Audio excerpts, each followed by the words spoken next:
திருச்சி கிழக்குல விஜய் அவர்கள் வந்து மக்களுக்கு நன்றி தெரிவிக்கும் ஒரு மீட்டிங்கை அரேஞ்ச் பண்ணிட்டாரு. ஆக்சுவலா இது நன்றி தெரிவிக்கும் மீட்டிங்கா இல்ல ஒரு பிரச்சாரமா அப்படிங்கிற மாதிரிதான் அந்த அவருடைய பேச்சு துணி இருந்தது. இப்போ நம்ம பிரச்சாரத்துக்கு முன்னாடி அவரோட ஸ்பீச்ல ஒரு நம்ம சாதிச்சே ஆகணும் அப்படிங்கிற ஒரு வெறியோட இருப்பாரு.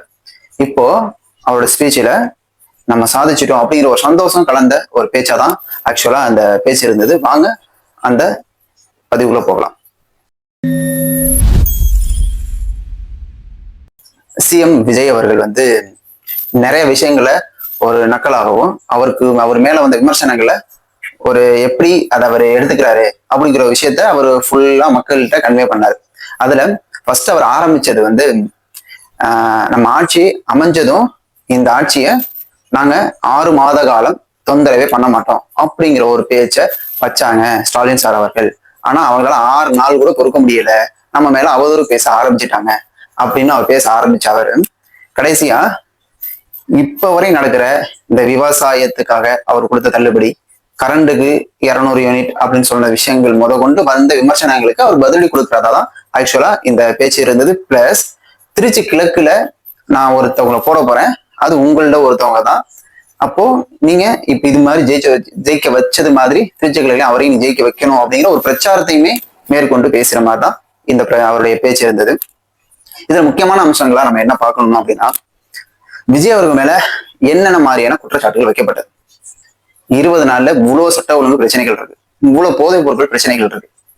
இத எதிர்கட்சிகள் உள்ள எல்லாருமே விஜய் அவர்களை ரொம்ப கடுமையா தாக்கி பேசிக்கிட்டே இருந்தாங்க.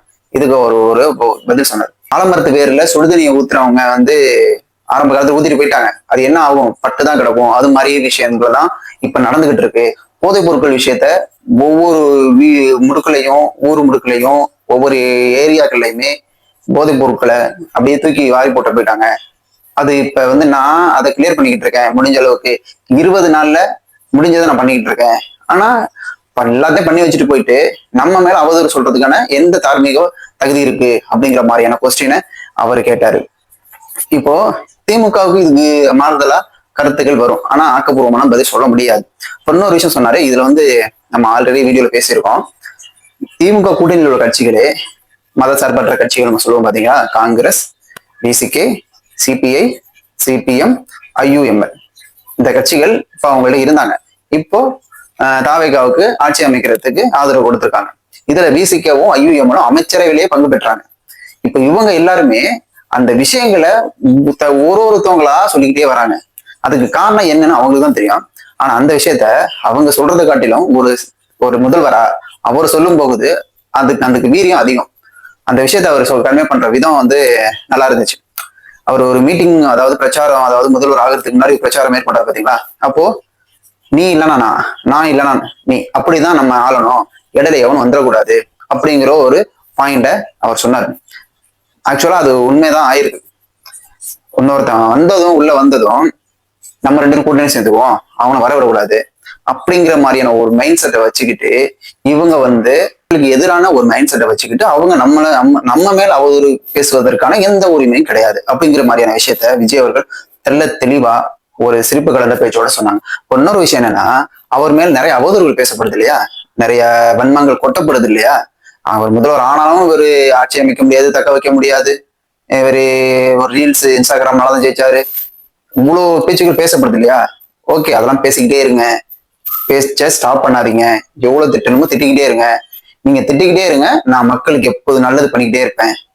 நீங்க திட்டுறதுதான் எனக்கு அது இன்னமும் கூடுதலா வலிமையை கொடுக்குது. நீங்க பேசிக்கிட்டே இருங்க, ஸ்டாப் பண்ணிடாதீங்க, அதுதான் என்ன ஊக்குவிக்குது அப்படிங்கிற மாதிரியான விஷயத்த கண்டிப்பா சொன்னாரு. அது ரொம்ப நல்ல விஷயம். ஓகேவா. அப்பனா அவர் என்ன சொன்னாரு, விமர்சனத்தை ஆக்கப்பூர்வமா எடுத்துக்கிறாருன்னு அர்த்தம். அதான் அவர் சொல்ல வர்றது. விமர்சனம் பண்ணுங்க, நான் அதை ஆக்கப்பூர்வமா எடுத்துப்பேன், மக்களுக்கு நல்லது பண்ணிட்டே இருப்பேன், நீங்க எவ்வளவு வேணாலும் பேசுங்க அப்படிங்கிற விஷயத்தையும் சொல்றாரு. அப்புறம்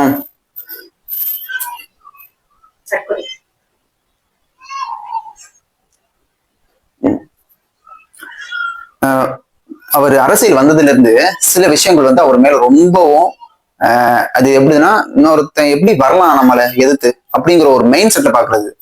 அப்போ அவர் ஆதரிக்கிறவங்க எல்லாருமே தற்கூரிகள் அப்படின்னு சொல்லி முக்கியமான தலைவர்கள், சில தலைவர்கள் பேச ஆரம்பிச்சாங்க. மேடை பேச்சுலேயும் நிறைய பேசினாங்க. விவாதங்கள் கலந்துகிட்டவங்களும் அதை வந்து குறிப்பா விஜய் கட்சி மேல வச்சாங்க. அது வந்து ஒரு தற்கொலை கூட்டம் அப்படிங்கிற மாதிரியான விஷயங்களை அவர் பேச ஆரம்பிச்சாங்க. அதற்கு அப்பவும் பதில் சொல்லியிருந்தாரு, இப்பவும் அதற்கு பதில் சொல்லியிருக்காரு.